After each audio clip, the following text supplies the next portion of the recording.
What's up, ladies and gentlemen? It is April 6th, 2017, and we are out on XBW Live. We're on the State of Address. Christian, what's going on? Thanks for being on here, and we have a lot to discuss tonight. The future of XBW as it is, and future plans and storylines, and maybe Christian, you could go ahead and elaborate for us. Well, today, ladies and gentlemen, welcome. My name's Christian Ross, known as Chris Conant, to the XBW universe. And it's definitely a state of alert. This day is history. This day marks the day that the United States bombed Syria. However, there's even bigger stories in plan. I have a legendary, the owner, Sick Mexican itself. This is a one-on-one sit-down podcast with the Sick Mexican. Never before done yet. He's never had this outside interview. We're going in depth, and we're going to start off right now. Sick Mexican, how you feeling? How you doing today, buddy?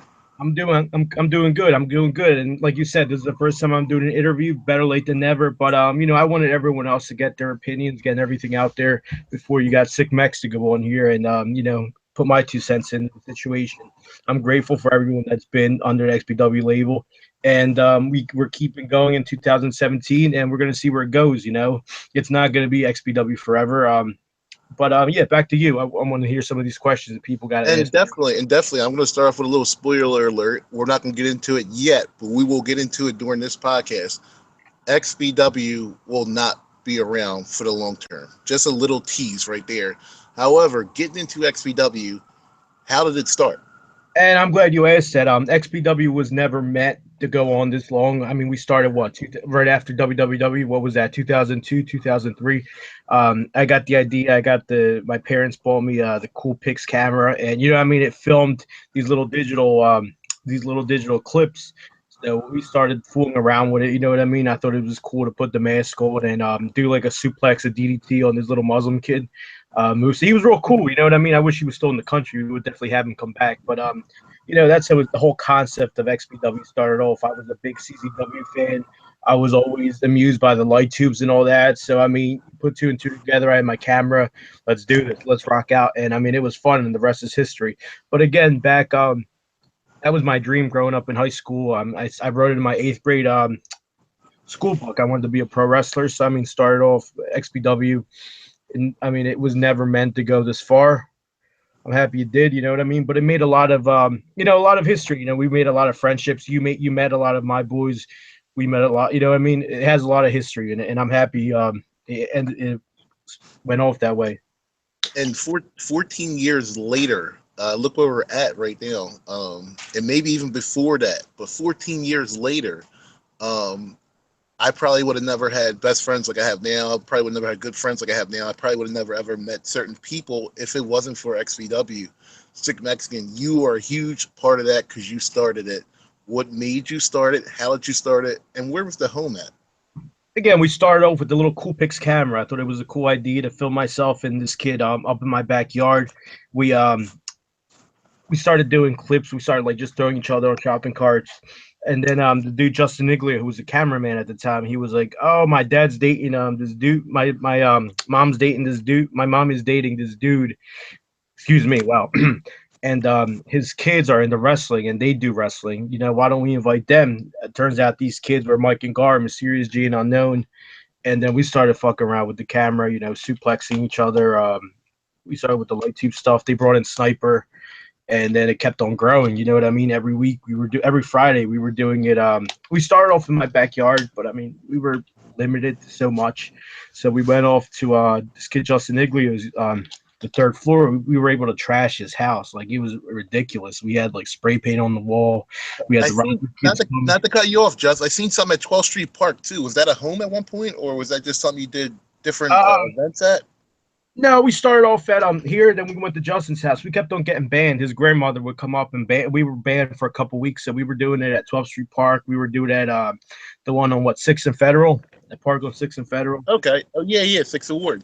Yeah, 6th and Wharton. So we were going all over the place. We're just having fun with the camera. It was funny because it was one of the cameras at the time you could only record 3-minute clips. So we would be wrestling for however long, and then Justin would say stop, the camera would stop, and we would have to pause and keep going. So it was fun. We had some good times. The best times of my life. And a question for you: who was the XBW originals? I know you sent the name Gar just out there, Who was a few of the originals that started it from the actual ground up that got the name XBW Originals for Life? I'm gonna have to say Mysterious G, Unknown, and Sniper. Like those are my three boys. We still without them, it would have never made it this far. It would have died out. I mean, the dude Musa, he started off, but like after like a couple of shows, he just dipped out. So Right. And I see you guys. You guys were getting bigger each and every year. I recently watched one of your videotapes from 2004. It was the anniversary show #1. The main event was you versus Mysterious G versus the King Carson. Please tell me about that event and how did you guys get to that event? well, that was the biggest feud I think we had at the time. It was me and King Carson and Mysterious G. You know what I mean? He had to be in it. You know, he had to pull in. He was the hottest guy we had, so we had to put him in the main event. So we would pull that. You know, he would draw more people. So that's how it came about. I think the match itself was amazing. I mean, it was great from start to finish. I I've don't know. seen it. I've seen that. I've seen video clips. I've seen it all. Question for you. Question for you. You guys had a huge roster at that time. Huge roster. How did you gather the people around that time? I mean, social media wasn't big. MySpace wasn't even out. We were still in high school. How did you get the people together and get them all to do one show and make it as great as it came out to be? The funny thing is we had like I would just go up to the rocker kids and we had the XPW logo or whatever. So we would just show I would try to draw them in with the logo, we would play like rock music. We would have the time of our lives, but that's how we would draw people in with the light twos. We would always tease the light twos, tease the violence, tease the blood, and would definitely draw in the hot topic kids, and that was big at the time. So yeah, that was definitely an important part. You're right. We didn't have YouTube. We didn't have all that stuff. We just had MySpace at the time, and I would put these little clips together, make like corny music videos, and And play yeah, it. that was definitely pretty cool. Definitely pretty intriguing. The mask, the name. Where did you get the mask? How did you discover the mask? Did you create the mask, and where did you get the name from? I got this mask off this one guy, Abismo Negro. That's his logo. I liked the logo. I thought it was cool. I like the horns. You know what I mean? Because I'm always horny, so I kept it. As far as the name, there's one kid, Joe Fox, actually gave me the name. It was in some kind of science class. I forget what it was. Ninja Star, and I like cut myself with it. I was like cut myself with it just because I was like corny and that was cool at the time, and I was like a hot topic kid or whatever. So he was like, "Oh, you're one sick Mexican." So it just stuck on like that. I added the three X's, and I wish I changed that name. I don't like the name now, but I mean, I just stuck with it. When I got asked to be on a TV pilot before, MTV did not. That's one of the things they didn't. Well, I don't want to mention their names, but the company that was, trying to recruit me didn't like the name. They said it wasn't, you can't market Sick Mexican as a character. People ain't gonna relate to it. And I had a big head, and I just stuck with it. But I wish I could go back in time and change it. Maybe use my last name. Maybe something more creative. But I mean, it is what it Well, is. hey, listen. As far as I know, just by looking at Google history, when I first met you guys, the biggest names that I heard about was the four names you said that started the company. And I heard about everybody else through Alexi, the greatness. But I've always heard about Mysterious J, Unknown, Sniper. I've always heard about them, and it always seemed like they were the originals. That's why I wanted to find out that question. I did not know that. Alexi, Different. I want to pull in for Alexi. At one point in time, the originals all left XBW. I forget. We were high school, adolescents. So of course, how adolescents are. They talk shit. You know what I mean? It was like he say, she say stuff. And I'm not gonna say it was all them. I myself had a lot to do with it. So they left XPW. So greatness, your superstar greatness came in and saved the company. You know what I mean? He came in and he brought in a couple guys. He brought in his friend Daniel. And if it wasn't for him, I don't know if we would have kept going. I was about to throw Wow. it Wow. out. And you met greatness through school, I'm assuming, right? Oh yeah. He was a wild man. He would go around stuttering people. He was a character. He had to be an Right. In the hallway, right. Yeah, You had many names, like you had Cornell, Pen 15. You had all them guys there, and I was always wondering, John Hobbs. I was always wondering, how did he get all these guys? I was in class with these guys. I never knew that they were doing this crap until I met you in the radio, which real was quick, sorry to cut you off. It's funny, with greatness, we were advertising greatness before we even secured him before we even knew he was coming. Like we were advertising, and he was that guy that we were like, all right, he's gonna be an XBW. He's a savior. And it was before because I didn't like Greatness. I'm not gonna lie, I didn't like him at all. Not a lot of people did. They No, didn't. he was annoying. He would always he would stunner me twice a day, so I hated the And dude. wouldn't even ask to stunner. He'd just do it. The Yeah, teachers and everything. he stunnered the principal. He stunnered teachers. He was a wild man, you know. So yeah, I was like, you know, this is a guy that's gonna come and save XPW, and it's funny because we had him on like the flyers and stuff, and he actually showed up and stunnered me. That's crazy. And not to jump the horn, just gotta ask a little spoiler. Will we see him back in 2017? Oh, hands down, we will definitely. All right. I'd love to hear that. I'd love to hear that. I'd love to hear that. Just you had a lot of memorable moments before I was there.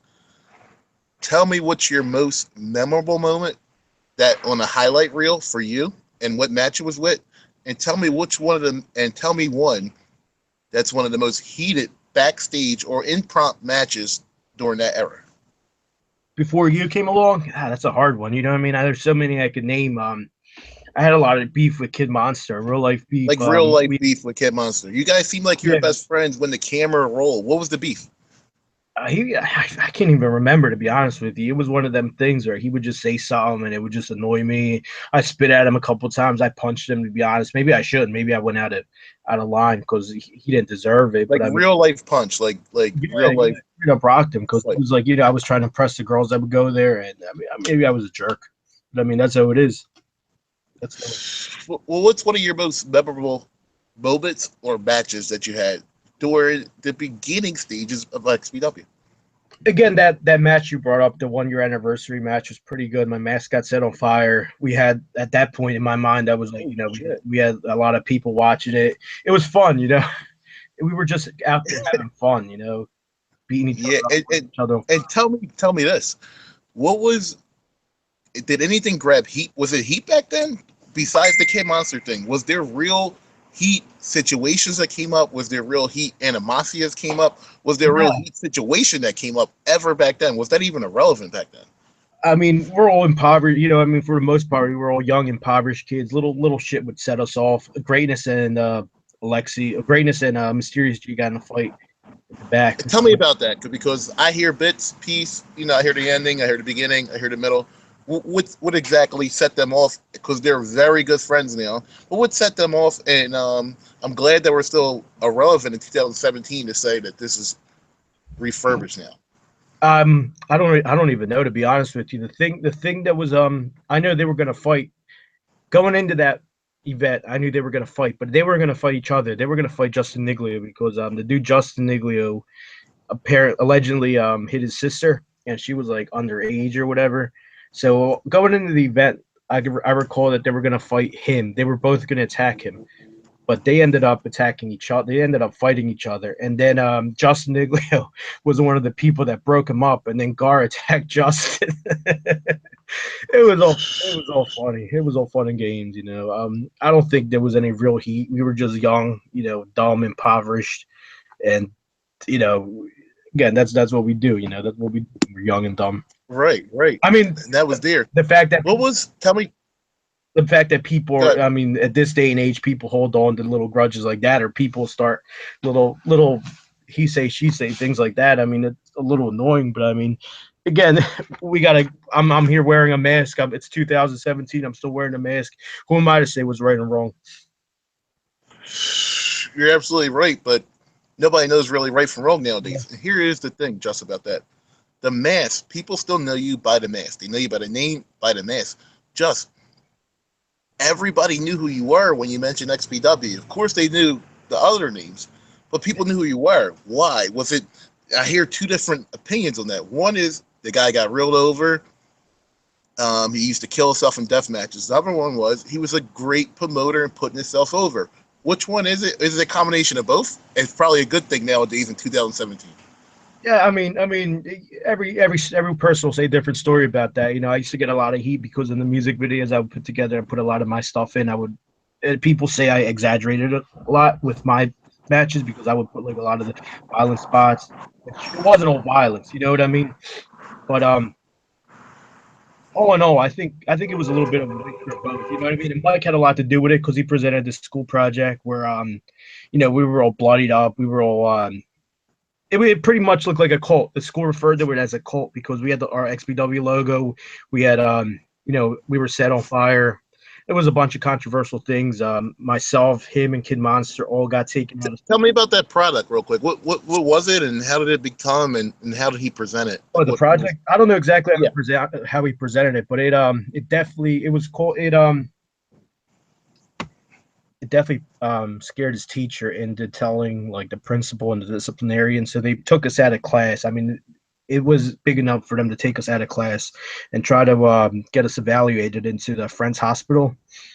And again, I don't think we deserved that. I mean, we were just practice. We were just kids practicing what we see on television. And I can definitely get that. How did you guys? Here's the thing. Did any of you guys really get hurt? Was there any real incident wherever cops were involved, or did you guys really get hurt? Or was it just like you guys did it for fun? You guys made it past that era, and then we made it to SRWC. Yeah, we were just doing it for fun. No one got really hurt. I mean, the first injury that happened was thanks to me, but I mean the DV1 incident. But I mean it was a freak accident. I didn't intentionally go out and attack the kid or meant for that to Right. happen. Sometimes And that we'll get to happens. DV1 because he's actually a XPW Illuminae member now. He's a member of the company, and he'll always be remembered for that. Here's the thing, guys. You guys transferred over to SRWC. How did that happen? Because social media was very little then. It must have been YouTube. I don't know. I don't even want to guess. How did you guys get there? It was actually a funny situation. I was just searching backyard wrestling in Philadelphia, BYW Philadelphia, and I ran into this one dude. His name was Max Powers, I believe, and he was promoting himself as a deathmatch guy. He was promoting his company SRWC. So I messaged him, and he was a cool guy. He didn't talk much, but he was like, oh yeah, he's like, I showed him my stuff, and he was real hype about it because he was the only deathmatch guy in his company, and he's like, oh yeah, come down and you know I'll work a match with you. So he sent me Stan's screen name at the time, and I forget the fat guy, the promoter, Winston. Was it real deal? No, Real deal? Winston. Okay, yeah, Winston So McGregor. he's like, yeah, I yeah. think it He, was. he didn't like the idea of having me and Max Power because their pay per view was coming up, and he's like, we already have him set up for something, but why don't you come down and showcase a match for us? So my first person I called was Mysterious G. So Mysterious G agreed to do it, but then when the time and date came, he had to work. He couldn't get out of it. So me and Sniper went down there. I gave him a lot of credit because he was like really young, and it was like, you know what I mean. It was a lot. It was kids that were a lot older than us. It was they were like in their late 20s, and we were 18. Well, I was like 18, 19. Sniper must have been like 14 or 15. So Jesus yeah, we Christ. went out there. Yeah, we went out there and put on a match. I thought it was a really good match. I'm proud It of it. was. But It was. I watched it yeah, recently. It was a really good match. Here's the thing about that too. That's really good in depth because I didn't know exactly how you guys got to that situation. Now I do. Um, Once you're there, the match is on. You guys do the match. What's the response by the SRWC? As a total shoot behind the scenes, what are people really saying? Is people they were. whispering? Is some people coming up to you? What's really going on Yeah, back there that day? I remember they didn't like it. They were pure wrestling fans. They were not fans of what we were putting on. They were not fans of our product. And I remember like suplexing Sniper through the door. I think it was a door or something. And I hear someone go, "What's this? What's this crap?" And they're shooting on us the whole time. The only person that was real cool the first day was Adam and Stan, and even the guy that was supposed to wrestle, the guy that brought me in, Max Powers, he like followed the flow, so he was like, he just stuck to himself, and he didn't really talk to us after that. But that, yeah, And yeah, that's and that that's sucks. that's how it started. I watched the match. Greatness was showed me on my computer. That's you listen to my podcast. That's how I got to XPW. Long story short is you guys start up. You guys are at SRWC. And I'm like, wait a minute. These guys are in the ring. This is pretty cool. This is awesome. This is amazing. The next show, you versus Mysterious G, and I think one of your best matches ever. Um, how did you guys get more of the roster onto the card at that point, and how did you guys eventually be the home of that new company? That's a good question. They like guy Stan liked us, the guy Adam liked us. We became real cool. We both like the same kind of music, me and Stan. So he came up with the concept that keep on doing it, because I think there were like one or two more shows and they were going to end the season.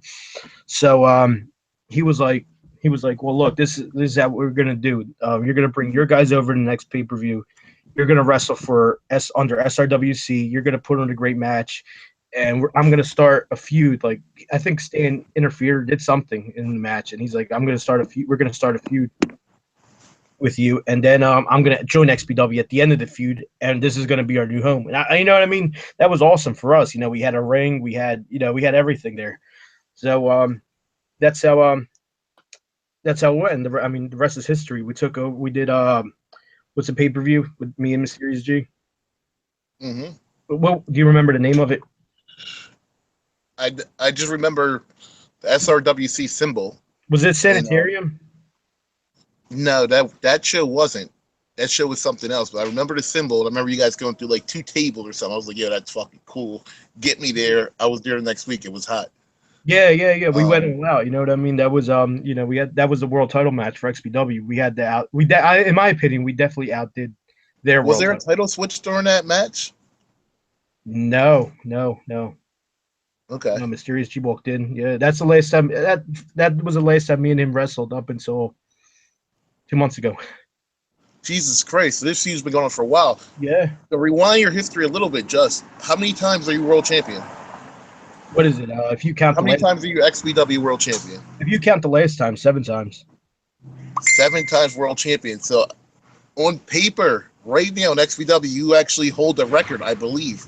Mysterious G was looking for 7, I believe. You actually hold the record. So to fast forward a little bit, guys, 2017 will be epic, because if Mysterious G beats Gorm, comes in your match, wins the world title, he will be tied for the record holder, just like John Cena and Ric Flair. And it makes sense because you guys were the base of the company. Being the base of the company, just you fought their top guy, in my opinion, Stand Man Styles. What happened during that match? Because we didn't see you for a while after. The thing is, I was on and off with wrestling in the ring. It wasn't like a lot of the people say he dropped me on my head and that was it. That wasn't even the worst uh, bump I took that day. The most painful thing I took that day was when he hung me out to dry on the ropes. Right? My ribs were feeling it for like a couple months after that. But it wasn't even that. Like, I was just like, I wasn't feeling the ring. I didn't think I could perform as good as I did at one point in time. We did a couple death matches, but they weren't the same. I mean, it wasn't fun for me, so I just walked away for a little bit. And Just, it seemed like it would be total fun at that point. We had the ring, we had the place, we had everything we wanted. Tell me why you decided to stop at that very point. you, I mean, you went from wrestling in the backyard to wrestling in the house to wrestling in a ring. Just why at that point? Sig Mexican, would it be? Would you not be into it? Was it? What it was was it? Why? To be honest with you, it was a criticism I would get. It was a criticism I would get because they would always say, like, you're trying to stick with that style. You can't wrestle. You can't do. I mean, I was never a flashy guy. I was never doing a million suplexes. I wasn't like doing high flying moves and stuff like that. So I think that's what it was. It really got to me at one point in time. I remember being at work. I worked with Mysterious G and Unknown at the time, and they were just breaking my balls, and I was just like, fuck this. I'll just go Well, and here's watch it. one thing. Here's a couple things I do remember from that season. You're wrestling off and on. You put Carson's head through a light tube. His head was gushing open in blood. What is your actual effect in the ring when that shit happens and you see it gushing? Ex-girlfriend sitting in the crowd. We're watching this front row. His head's bleeding. What's your reaction during this? What do you do during this point? Oh, we were just dude, I was like having an orgasm in the ring, dude. I was so lit. Like I was popping for myself when that happened. Like everyone was going crazy when that happened. Everyone was. Like I can't even remember, but I was like popping for myself. I was like, "Are you all right?" And he was like, "I'm all right, sick." So we just kept going, you know what I mean? And I remember Boots going, "Stop the match, guys! Stop the match!" He was I was like, King, you want me to just ping you? He goes, no, keep going. Because if you remember correctly, the spot was I curb stomp him and then I mace him. and I think Boots knew that, so he was trying to stop the match. But we kept going, dude. King was a trooper back then, dude. Much before respect. I just before I get into some of your other matches, because there's a name I'm going to bring up that's definitely going to start ringing ears pretty soon.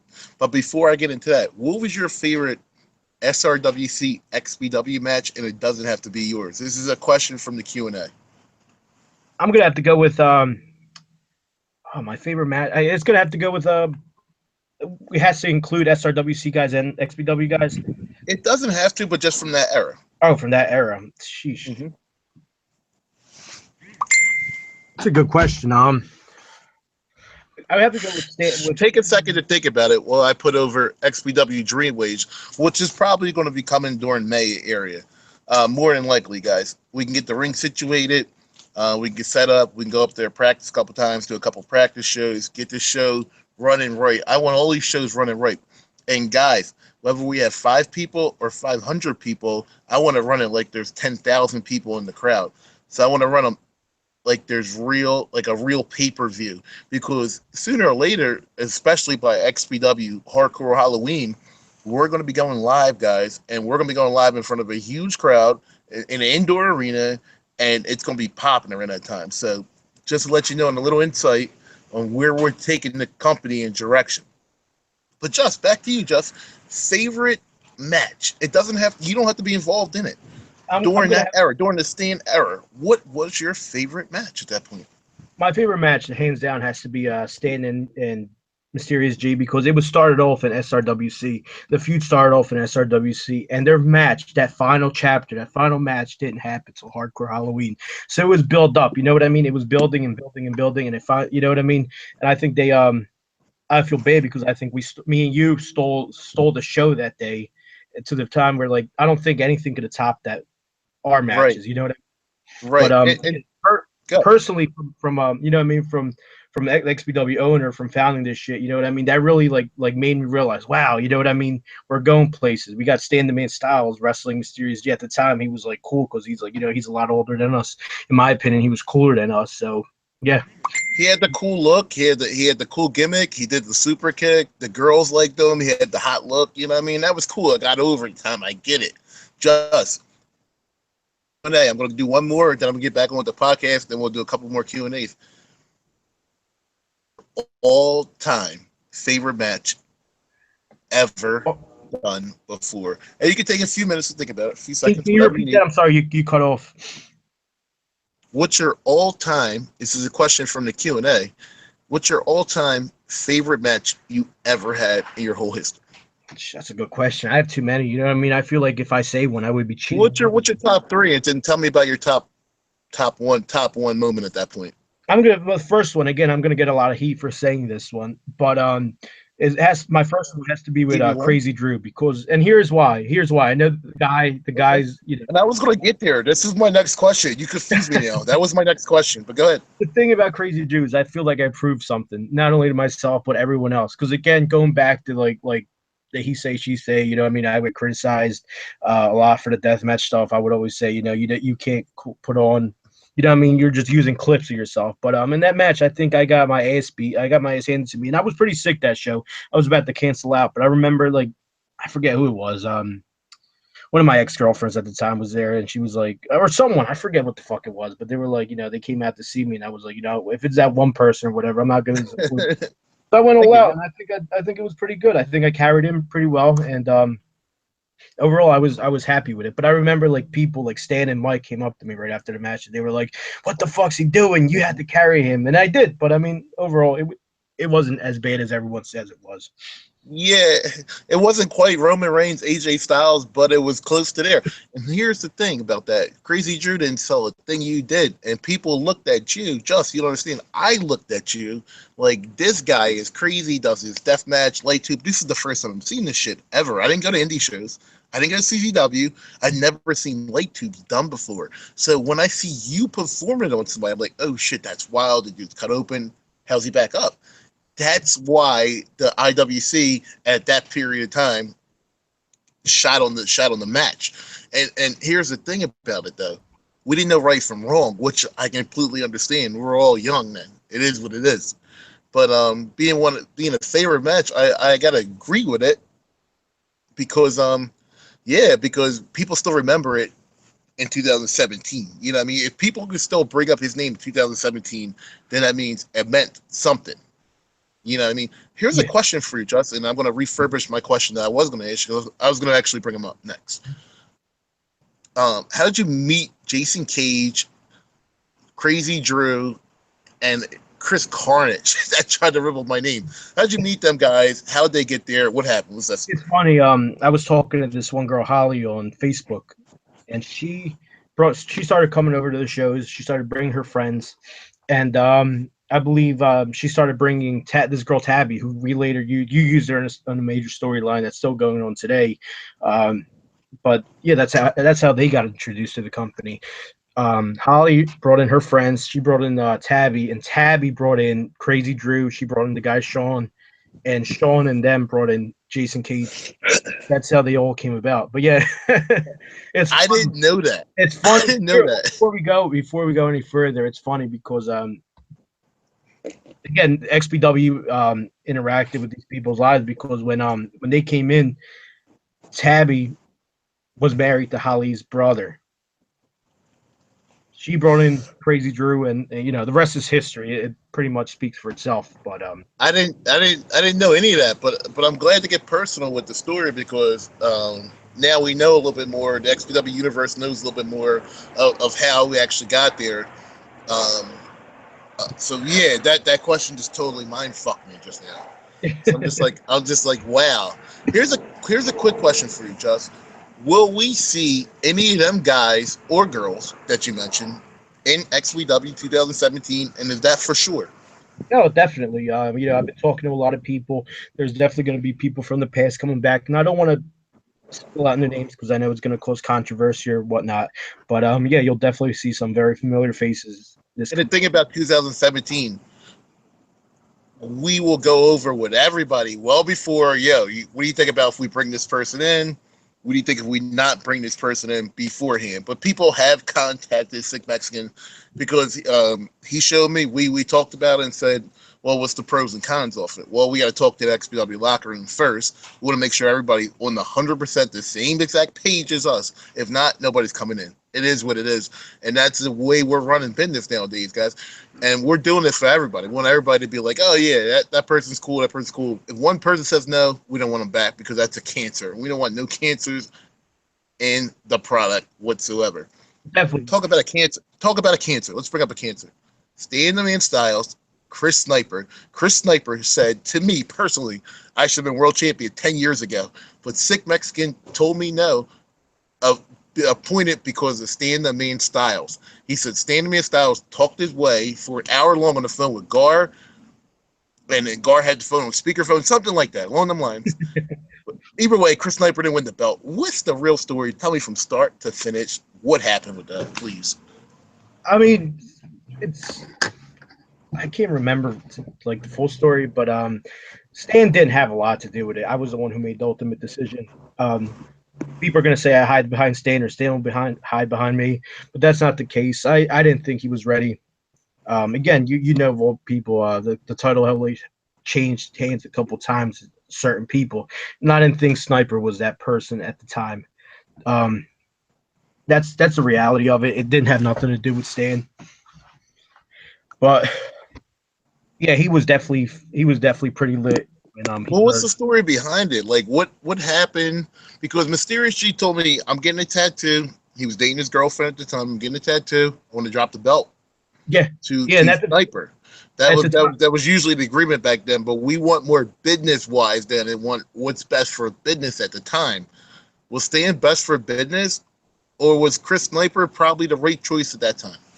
yeah, at the time, you're 100% right. Mysterious G was like, I need to take some time off. I'm gonna drop the title, and I was like, oh great. My first thought was like, all right, cool. He's gonna drop the Stan the Man Styles, but it wasn't the case. He wanted to drop the Sniper, and as soon as I told Stan that, he flipped. He was like, what? And he took it personal. You know what I mean? This wasn't a backyard company to him. This was real life. So he took it personal, and we just piggybacked off each other, and we were like, you know, And I'll Sniper tell you can't win. why he took it personal. Me and Stan were great friends at the time. Great friends. Just like I'm great friends with Chris and everybody else right now. At the time, Stan was like, well, Mysterious G is top of the line, food chamber. Sick Mexican is the owner slash one of the most over deathmatch guys. Unknown's putting on one of the best matches every night. Greatness is super great on the mic. We got some new up and coming guys that are great. And Sniper has kind of been like towards the bottom of the barrel at that period of time, the way he was booked. And I get it. It's like, I get it. It's like, how can you bring The Miz and just make him just beat Brock Lesnar on the next show? I get it. It was different because the way the guy was booked at the time. So at that period of time, it wouldn't make sense for Sniper to be world champion. I think now is a good time for him to be world champion, but back then, the way he was booked wasn't. And one reason I'm gonna give to Sky. They recently rewind their match. I watched it. Sky fucked up their match, and that just totally depleted it more than what it was already. So that's kind of got to be one of the reasons to go on that. But Stan Man Styles being world champion that season, how do you define that season? You being the owner, was that a successful season for you? Oh yeah, 100%. I mean, he carried the company for a couple of years for that season in general, and I think he did a good job. Was he a shit talker? Was he a backstabber? Yeah, but overall, he was what's best for business. If we want to talk about business, I think he was what was best for business at that time. And it was for best for business at that time. I'm gonna take one more question from the Q&A before I move on to the Tom era. Before I move on to the Tom era, I was sitting front row. I was with my girlfriend, and you literally chopped Carson's nose off during the light tube spot. Justin, there's somebody that wants to know, behind that Carson spot, did you feel after you hurt two wrestlers, like unintentionally, did you feel like maybe this is why I should stop? Or did you just say like, damn, this shit's over? Because both of the spots are super over. They're one of the most talked about scenes that ever happened. And they're still talked about to today. And people want to see you with Gorm next season just because these two spots happened. Just your own words, just please tell people about the nose injury of King Carson. They're asking right now. All right, thank you for bringing that question up, and thank you for whoever who asked that question. But if I could elaborate a little bit on that, there's not one move I would give that I wouldn't take, and I always okay everything before I do it. You know what I mean? You could ask Mysterious G this last season. I was like, are you cool with taking this? If he says no, or if he feels uncomfortable taking it, I'm not going to give it to him. And it was the same back then. I've always been like that. If they're not comfortable taking this move, if they're not comfortable, taking the curb stomp, taking the border jump, whatever, you know what I mean? Hey, I'll work around it. I'm easygoing. I always ask you, I always tell people, yeah, and even now I call out my matches. I tell you, I'm doing this, I'm doing this. If they're for whatever reason, if for every reason you don't feel comfortable taking it or you don't want to take the move, I'm going to work around it and do something else that I know you would take. So, I mean, everyone's going to talk, everyone's going to have their opinion, everyone's going to criticize, but at the end of the day, you know what I mean? As long as that person's cool with it, I'm going to do it to them. And talk about criticism, just not only did you move us from a backyard ring, you moved us to the Tom era. How in the world did you get in contact with Tom? How did that start? Do you remember the first day all of us went up there? And it's funny. It's again, it's things that just work themselves out. I met this dude Tom at a pro wrestling show with King Carson and Sniper, and we were sitting next. I was sitting next to him, and he was this like chunky little kid. He had all acne in his face, and I remember at the time. And for whatever reason, like I got his MySpace name and it was like we kept in touch or whatever. And it's funny because it was like right after we got kicked out of Stan's place. It was like a week after we got kicked out of Stan's place. He posted a picture of the ring and he was like playing with my new ring in my backyard. So right away, I had to capitalize that. So I shot him a message on MySpace at the time and I was like, hey, we're doing this backyard wrestling thing. I bullshitted him a little. I was like, we're going to go pro. Could you let us use it? And he's like, yeah, come down. And I think you're the one who took the ride with me. You were the first person to take the ride with me. You remember that? What's that, Just? I didn't hear it. When we took the ride down to see Tom's ring. Oh, yeah, was I there? Oh, yeah, it was me. I remember me and Mysterious G taking a bump in the ring. We're like, yo, this is hard as shit. That's what I remember from the time we went down there. But I remember going down there, and I kind of remember starting up a little bit. Do you remember how we first started? What was the first show? And this season is pretty epic because Stan the Man Styles won in there as world champion. Am I correct? You are correct. Yes.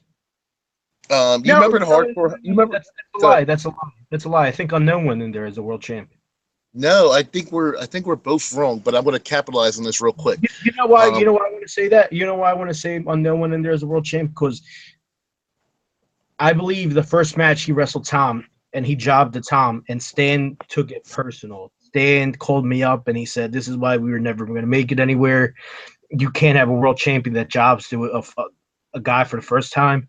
So I'm pretty sure Unknown went in there as a world champ. I could be if you wrong. guys are in the Q&A, please phrase on that a little bit. But I'm going to rewind it so they can catch up in case they do have a question on that note. And Josh, you can check as well. Hardcore Halloween. It was one of our biggest shows we ever did. It was bigger than the anniversary show that year. Hardcore Halloween. You wrestled Kid Monster. That's the show that Unknown turned on you. The show that Unknown tombstone me on the roof. The show that Mysterious G went on last with Stan Man Styles. What happened during that show? You remember how the main event ended? Did Mysterious G go back over, win the world title? What happened there? Was there another show? What happened between there that I'm missing maybe that got us to Tom's? After Hardcore Halloween, who won Hardcore Halloween? Uh, Mysterious G won the title back on Hardcore Halloween. I'm sure of that. And then Stan won it during our three-way match. I remember. All right, Yes. I got it. All right. Mm-hmm. So Stan walks in to Tom's era, world champion. He's the world champion, I believe, at this time.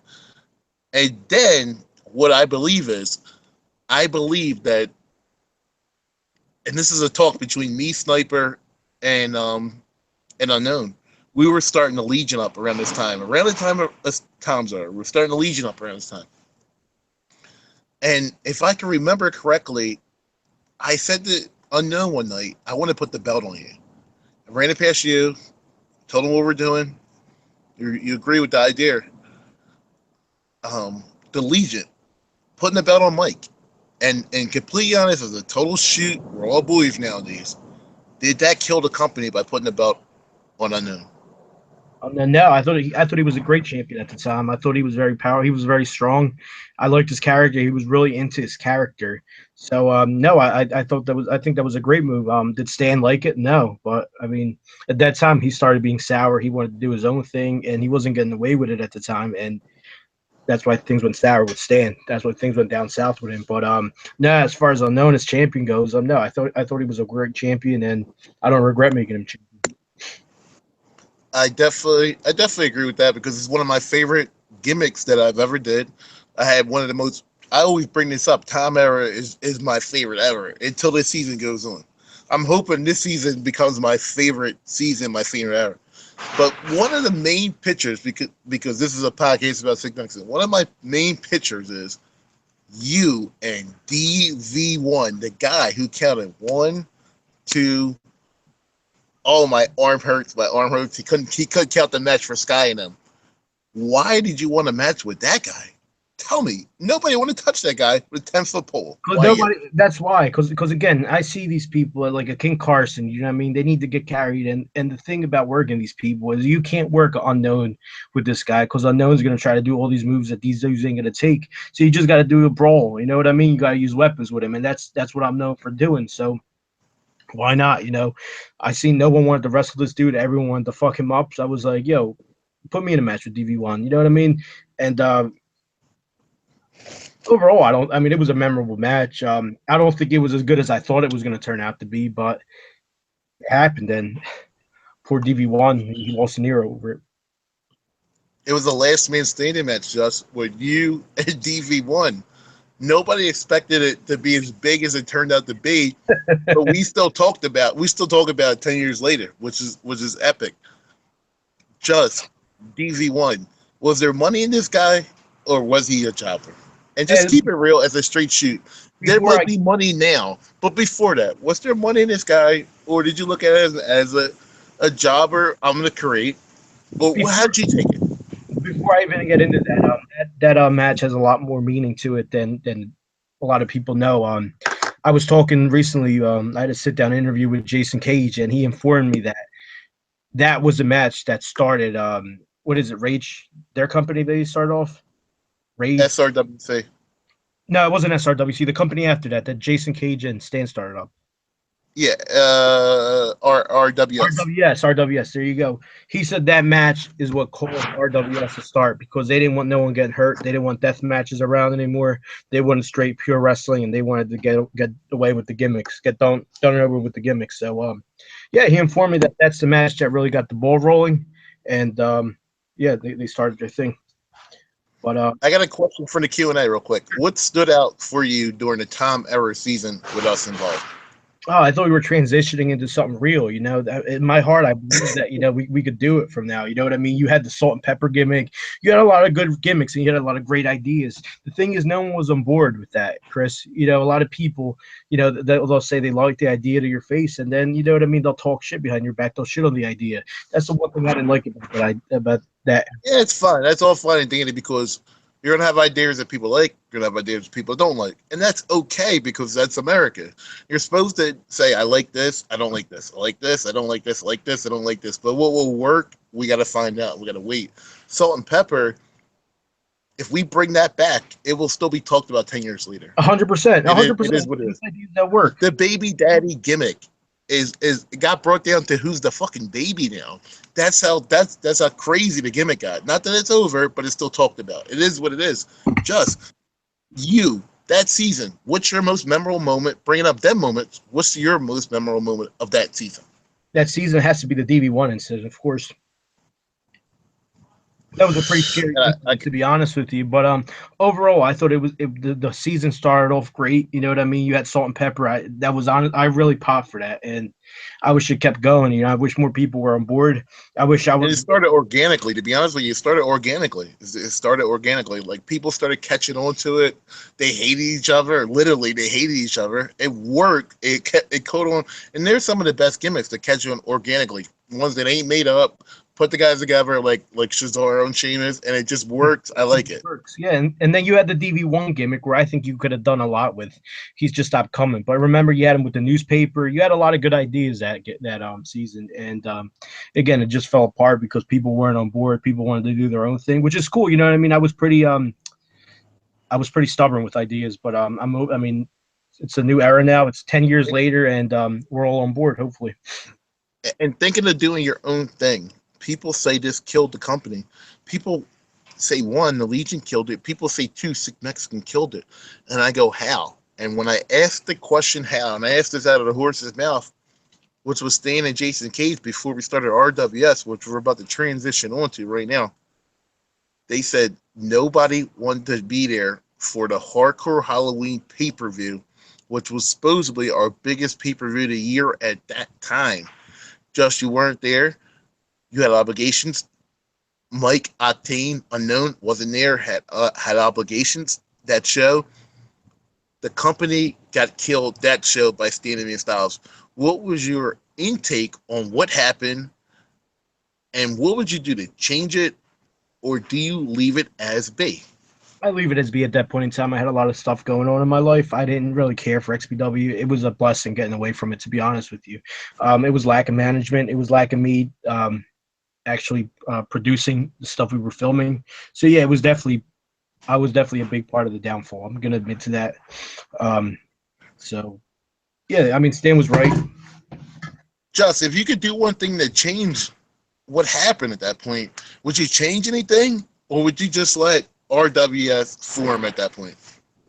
That's a good question. I don't know if I would go back in time and change anything. I mean, it is what it is, and I'm happy where we went from that. You know what I mean? We had to relive everything. We got to start over again, and which we did. You know what I mean?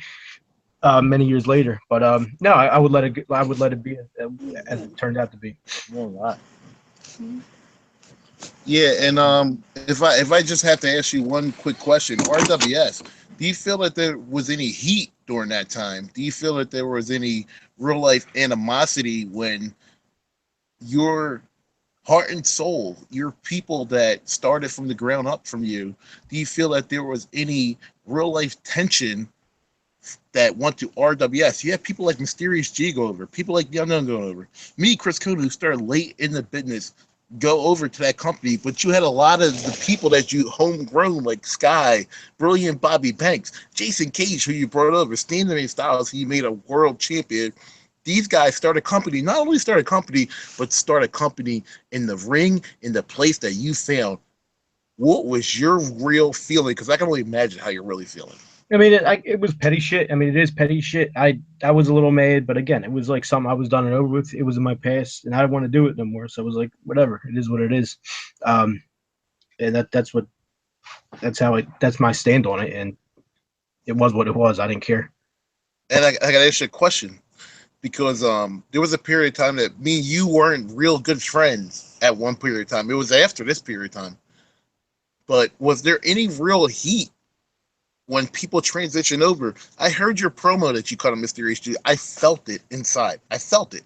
When I listened to it, I felt it. When I showed people that are friends with us, they felt it. They were like, "Wow, this is personal. This is more than wrestling." He was actually hurt, but now we're all friends again, and we all got that bond again.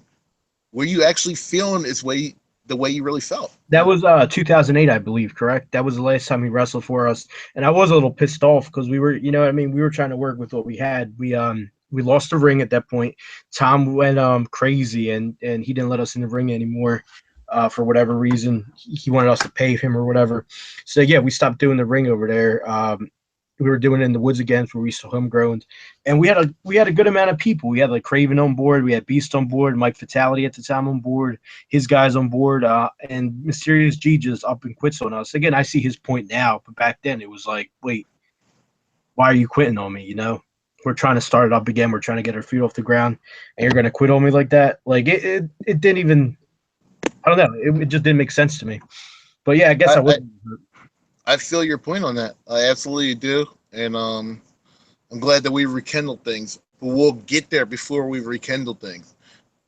XBW Tom season.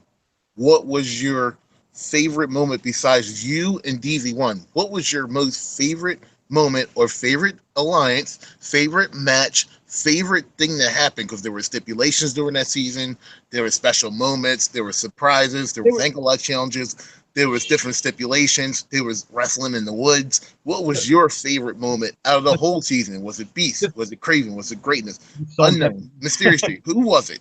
You have so I many gotta know.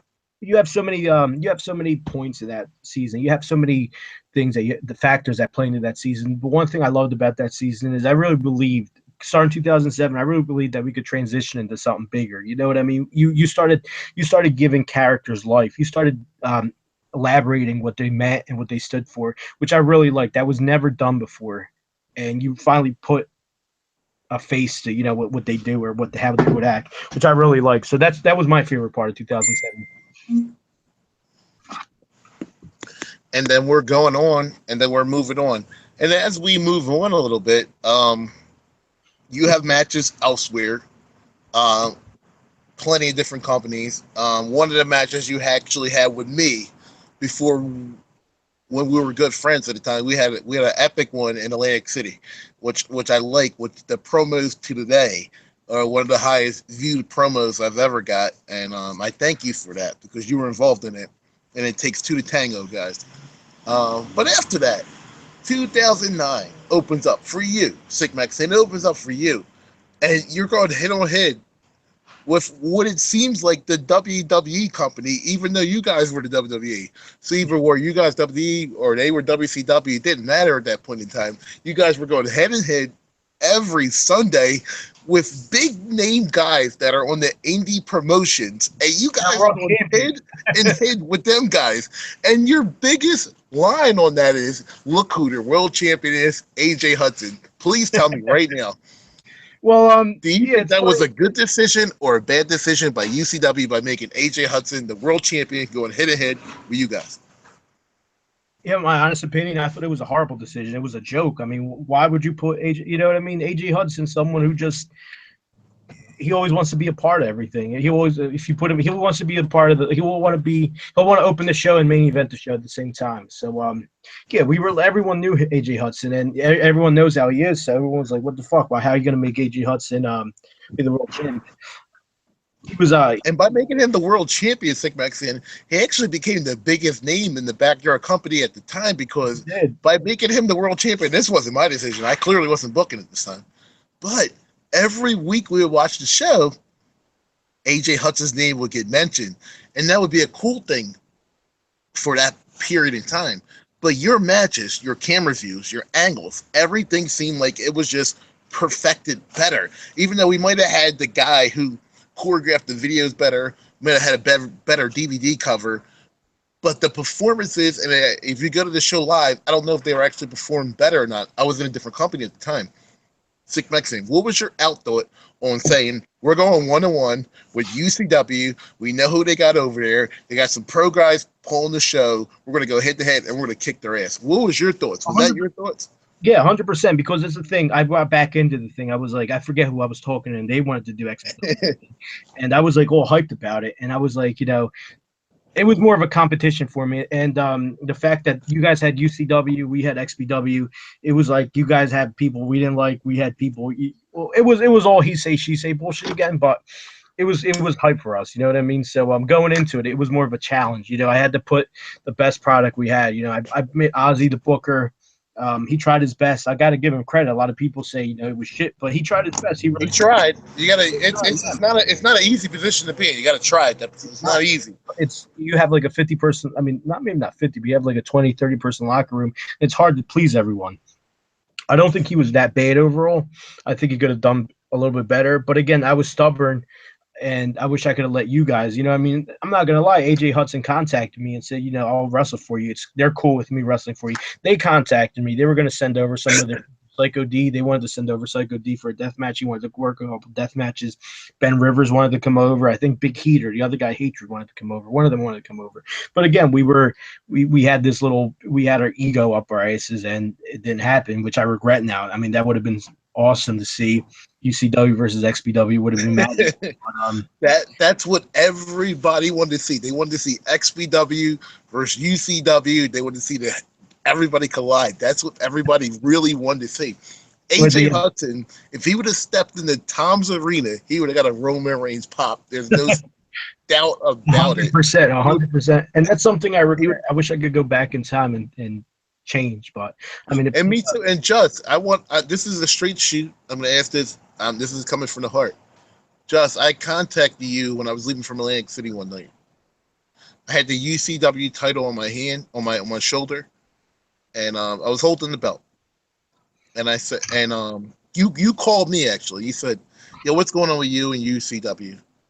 I go, "Nothing's going on with UCW. I'm going to win the belt next show."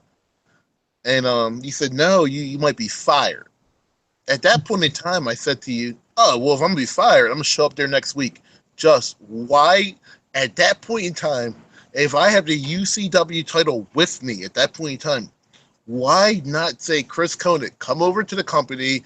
I'm going to put you over. I'm going to make you feel glorious of whatever the situation is. I'm going to make you feel happy for a time being to get me there. Why not sell me to get me there? To be honest with you, I thought you were a plant. The thing is, Stan the Man Styles contacted me, and he said, "You want Chris Conant? He's getting released next week," or he said he's getting fired next week. And out of nowhere, this was someone I didn't talk to on a regular basis. Like, we said hi to each other at wrestling shows.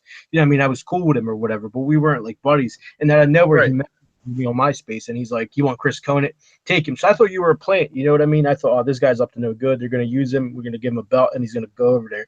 So yeah, that's the main reason. But I wish we would go back in time and switch that around. Come out and like trash the belt or whatever. But yeah, that's the main reason we didn't use you. I wish we did, but you go back. And just it seemed like you guys were actually winning the war at this point in time. We had to switch from running every week to every 2 weeks, and then all of a sudden you guys switch with us from every 2 weeks. I'm like, wait a minute, they have 2 camera angles, we have 1.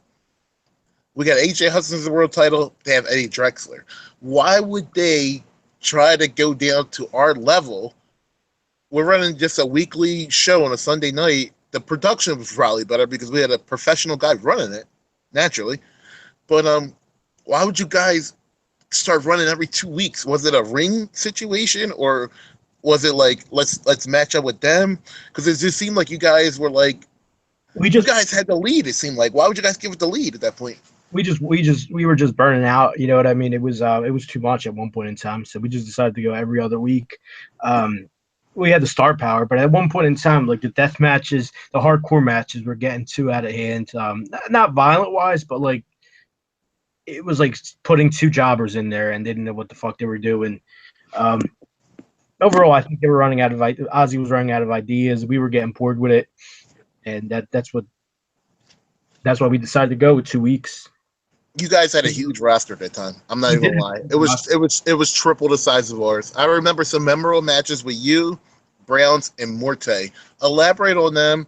Were they some of your top matches, some of your favorite matches, or just tell me about that season in Oh general? yeah, me and Browns tore the house down. I wish we could have a rematch at one point in time. He's from what I heard, he can't even walk now. So that sucks. I don't know why, but yeah, me and him, I have much respect for him. I thought the match turned out great. That's probably one of my top three favorite matches of all time. But yeah, Muerte tore the house down every time he came out. Me and Muerte opened up the season with a death match, and it turned out pretty good. It was his first match. Going into a death match for your first match isn't something easy to do, but he did it, and it turned out great. Who else? Some other characters like Pat and Ozzy were pretty good that season. Awesome, awesome. The king of kings, the king of gods, right?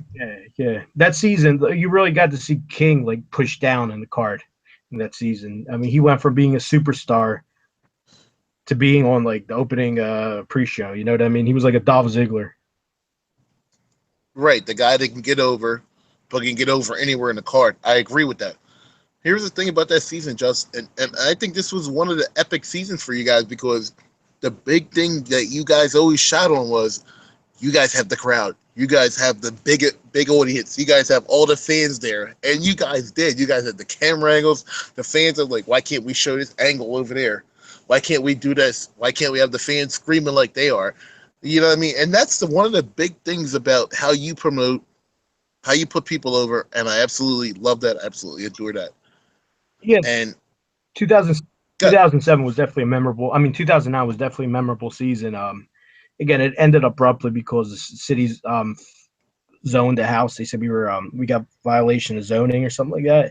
So we had to end the season, and no one, they wanted to buy a ring, and I knew they couldn't pay it off, so, and I didn't want to be no part of that. So I was like, you know what, XPW season's on this year. I mean, if we ever start up again, we will. If not, whatever.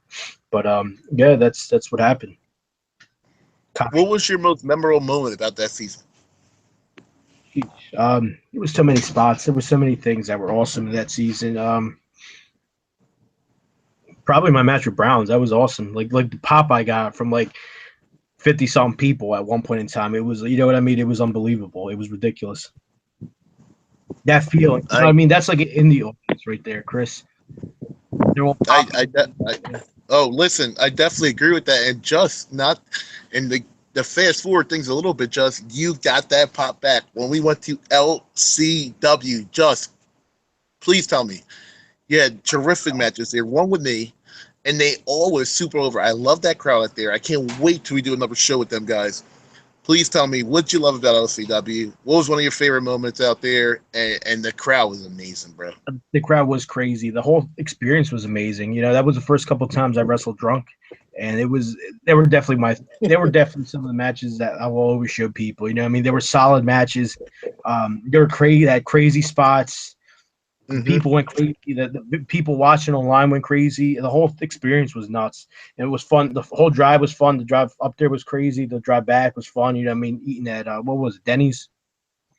We used to get Friendlies. It was actually friendly. friendlies. Yes. I mean, And here's the thing about their crowd too. We got so over in their crowd just that people from California, you guys can Google it. I don't know if you have it on tap right now, just but people from California actually they do reaction shows like they do in WrestleMania, Royal Rumble. They did a reaction show and they watched our whole match from start to finish. I've never seen nobody do that ever before. Our fatal four-way match we had in LCW. We had three people critique a whole match. That means you made it. When people in California critique your whole match, you've made it. Yeah, and the funny thing about LCW is that they were all cool. They were marking out for me when I went there. A lot of them knew my matches. They were like, and that was cool. They were like, oh, you know that move you did the Mysterious G, or that time you hit King Carson with the curb stomp. That was cool. When you go in there, knowing people know your stuff. Like I felt like a celebrity. Mm-hmm. But that was yeah, Here's the LCW thing. was definitely. And here's the thing. I love LCW. I can't wait for them to join us in the future. But we're talking about XVW 2017, and we're going to fast forward the tapes up. The first pay-per-view back, resurfacing pay-per-view, retirement match. You, Mysterious G. That was very, very emotional. The promo. Mysterious G didn't watch the promo until we watched the tapes. That was heart feeling. I felt it when I was recording on the video camera. Tell me about the promo. Tell me about the match. Tell me how you felt. Overall, I was happy with the match. It's something I haven't done in a while. You know what I mean? I haven't wrestled a one-on-one match since 2011 for LCW, 2012 maybe. Going in there, I was pretty nervous. I'm out of shape now, so I can't be doing the stuff I was doing. But overall, I thought the match turned out. It was decent. The promo, I went in there, giving some history of Mysterious G. A lot of the chat room was talking about this and that, and I was like, I haven't wrestled Mysterious G since 2005, so it means a lot. You know what I mean? It was like it definitely has history. And then I brought up some stuff he did to me, which really at the point in time hurt me at the time. So why not bring that up? But again, me and him are cool. I like him. I love him like a brother. I'm happy to work with him. I can't wait to work with him again. And XBW Justice off the script for a second. XBW has brought back friendship. It's brought back connections. It's brought back real life animosity, and it's brought back real life bond. Tell me, XBW in your own words, what does XBW mean to you?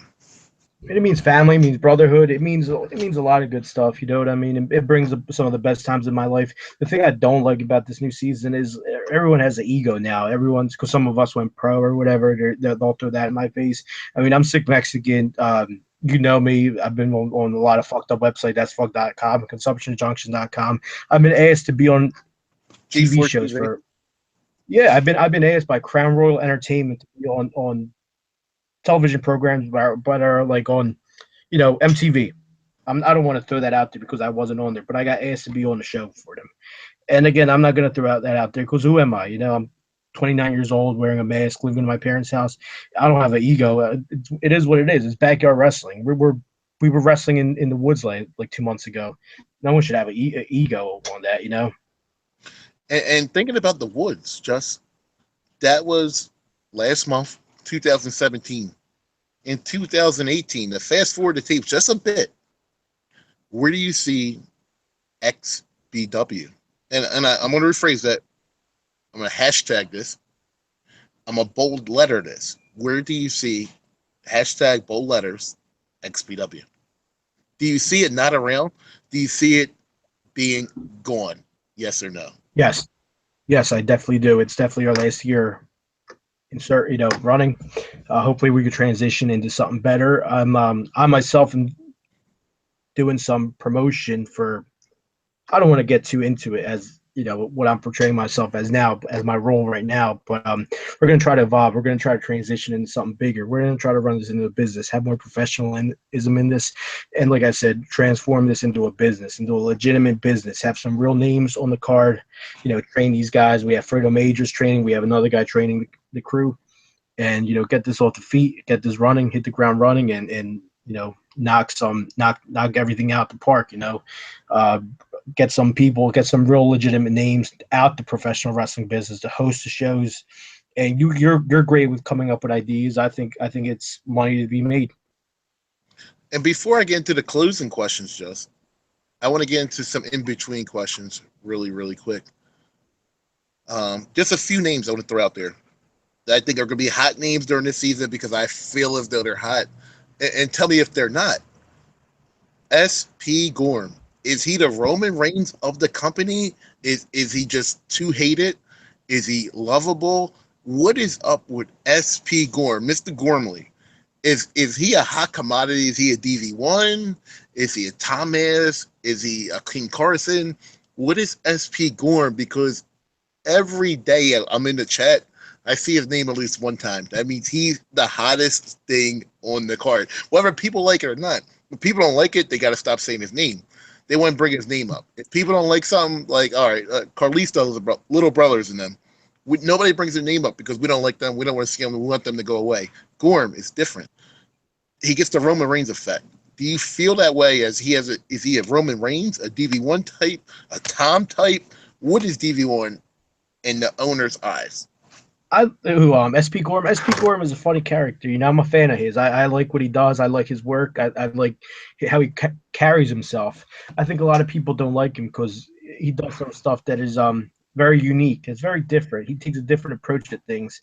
Do I think it's wrong? Do I think it's right? Who am I to judge? But that's why a lot of people don't like him because he could get under your skin at times. But again, the kid does. He's looking out for the best for himself, and I don't think he means any harm by the things or the stunts he pulls.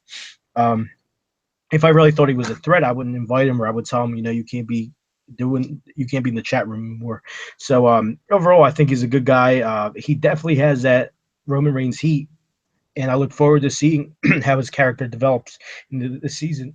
I absolutely do agree with that. And Sick Mexican, you have a big world title shot on the line at Dreamwave. You versus Sniper.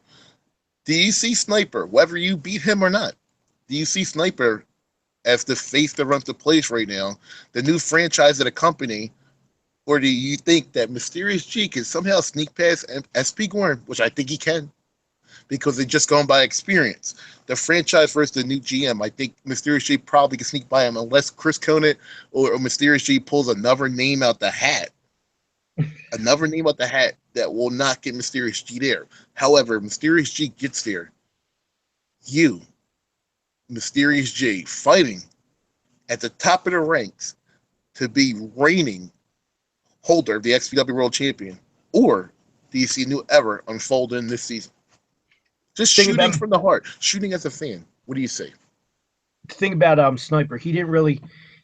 He carried himself pretty well. This is the first time I've seen him wrestle since 2008, and that's a shoot. His look is tremendous. He looks like a legitimate world champion. So I am very happy to see him as a world champion now.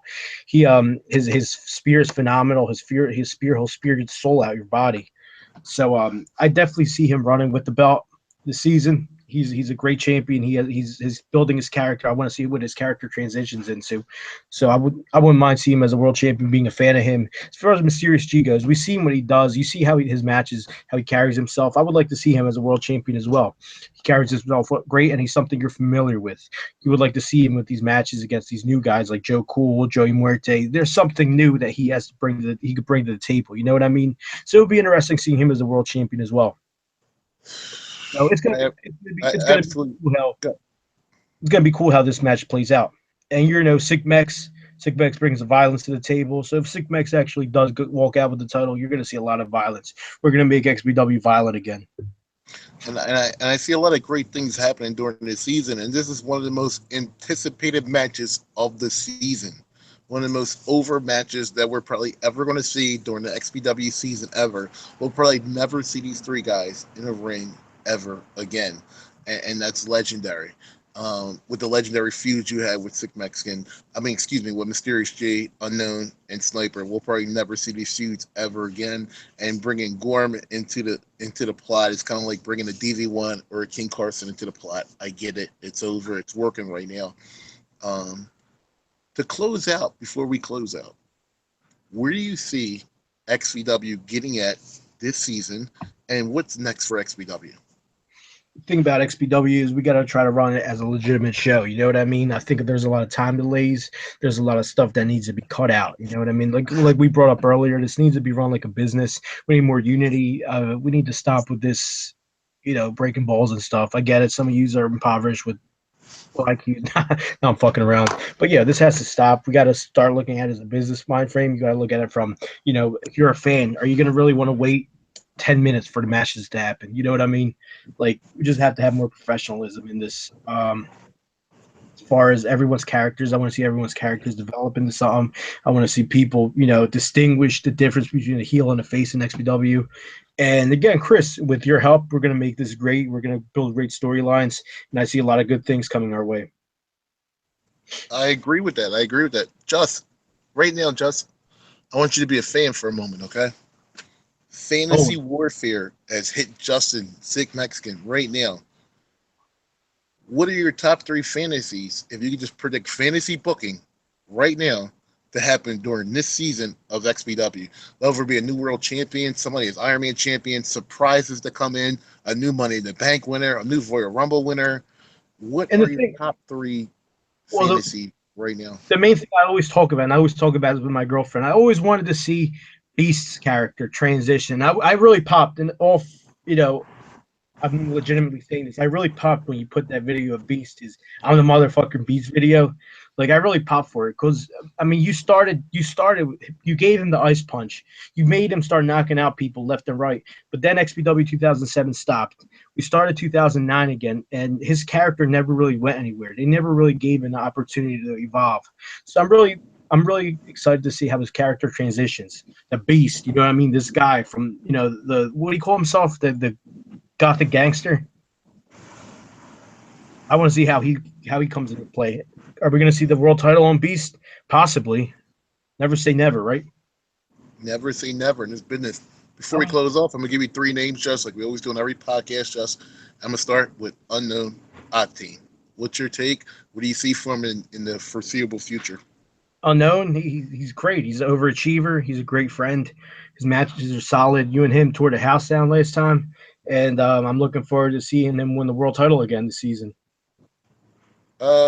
The second name I go with is Chris Sniper. You're world champion, the face of the company right now. Chris Sniper, he came back repackaged. He's powerful. He's a man, He's a world champion right now. Everyone's talking about him. Everyone's saying, wait, is that the little Chris? And it's funny that you call him little Chris because he's like huge. He's like twice my size. But yeah, people are still like, yeah, that's him. It's funny saying, yeah, that's Chris. That's the guy that used to feed with King Carson in my backyard. But yeah, I'm happy to see him back. I can't wait to see what you do with his character, and we'll see how long he holds that belt. Because Dreamwave, it might be coming back to Mexico with me. There you go. And before I bring in, I always do a surprise at the end of the podcast. Before I bring in the surprise question for you, Mysterious J.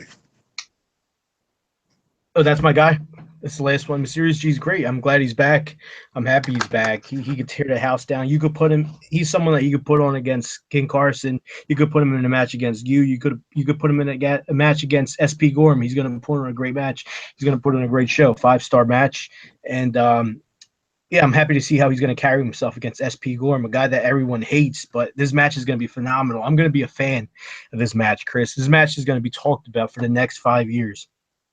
And before I get into my last segment, which is going to be a bunch of surprise guys that I hit you with, what right now, as a total shoot, anything that you want to say in a promo right now that you possibly want to get off your chest that may have happened, didn't happen, whatever happened, that you just want to say is in the Sick Mexican character or Justin Valencia character as your real self, that you just want to say right now?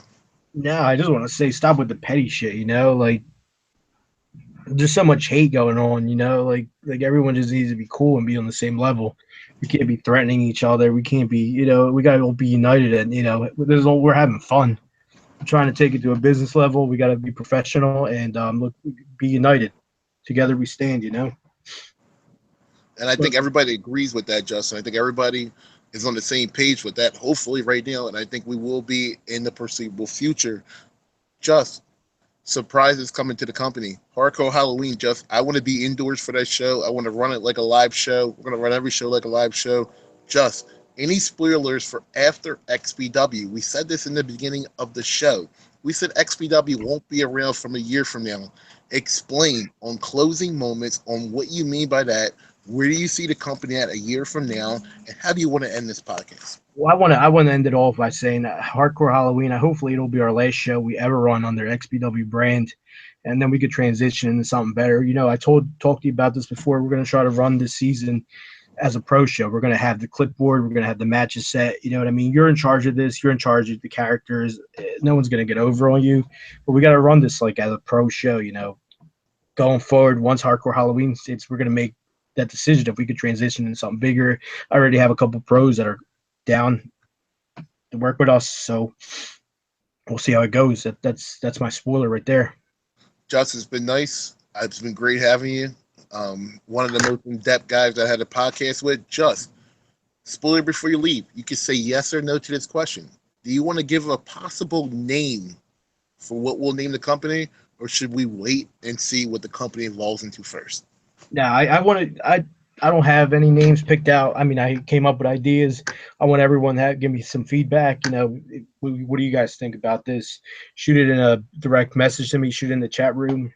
Or call me, tell me, and we'll rock and roll with it. You know. Just, you've been great, Sick Mexican. Your career has been awesome. I can't wait to see where it would be at in 2018. We're all here for it. Everybody has each other's back. We're a lot older. We're a lot mature. We're going to get this off and running. Dream Wave starts it off for everybody, not just for Sick Mexican, not just for Chris Conant, but for the whole company, everybody involved in. We're going to get this off. We're going to get this running. Ring's going to be coming soon, guys. Bell time's going to be coming quick. It's going to be like, holy shit, our pay-per-view's the next day. This is going to be really good. Everybody's fun. Everybody's excited for it. I can't wait till it happens, Just. I can't wait for another fun season. And yes, this is XBW Live, XBW Podcast. Off the line. We're off the air. Sick Mexican. Got any final lines for the guys? I'm out of here. I'm your favorite wrestler, Chris Conant. Just Sick Mexican. Thank you for watching. See you next season. See you this season. See you soon.